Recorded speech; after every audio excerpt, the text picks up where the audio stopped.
Thanks so much for talking to me. So my name is Sella Oneko and I'm from DW. Am I speaking to Robert Chagulani? That's right. Okay, how are you? What is your situation at the moment? Well, I am in hiding, following a raid at my house by the military, commanded by the Chief of Defense Forces, Muhoozi Kainerugaba, who happens to be Museveni's son, the guy that I ran against in last week's election, and strongly believe we beat him.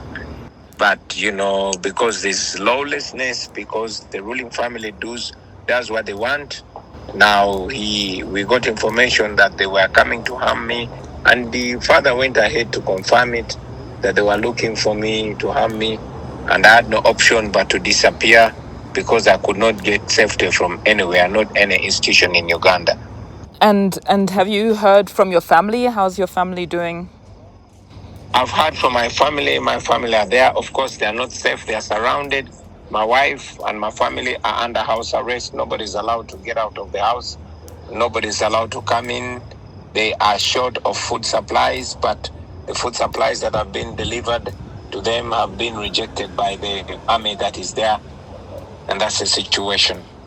We heard that in another interview you gave that you are not that you're not going to try and legally fight against these election results. Why is that?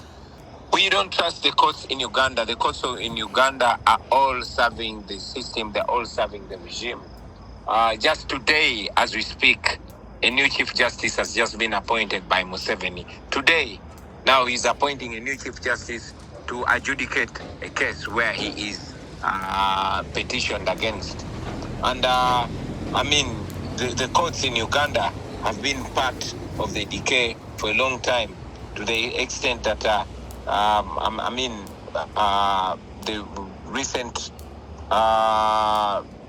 election of 2021, the Chief Justice demonstrated bias. But also, even a few times when the courts in Uganda have ordered for reforms, electoral reforms, the military regime has always flatly rejected them. So we see no hope and we have no confidence in the court system. Our confidence is in the people of Uganda, and we've called upon the people of Uganda to defy the regime, to practice all manner of protests, including civil disobedience, for as long as it's non-violent and it's legal.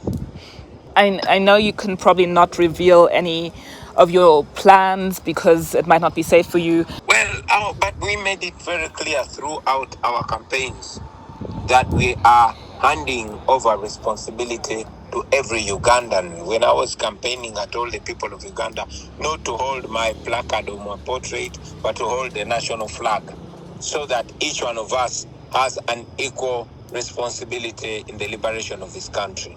Okay, so it's basically up to the people of Uganda, but right now, from what we were also there covering elections, and from what we've seen, there's quite heavy security everywhere. So it is also a lot to ask from people of Uganda, right? To go out and hold the flag. Absolutely. It's so much in Uganda to ask a Ugandan to hold the national flag proudly. That should be shocking to the free world. It should be shocking to see that it is dangerous for a citizen of Uganda to hold a national flag. You've seen the military and police arresting people and beating them up for having a national flag. Unfortunately, the situation where we are calls for so much. We have to give so much. And your personal situation, you are in hiding. Do you plan to stay in hiding indefinitely, or? No. I'm not going to stay in hiding. I'll come out when I decide.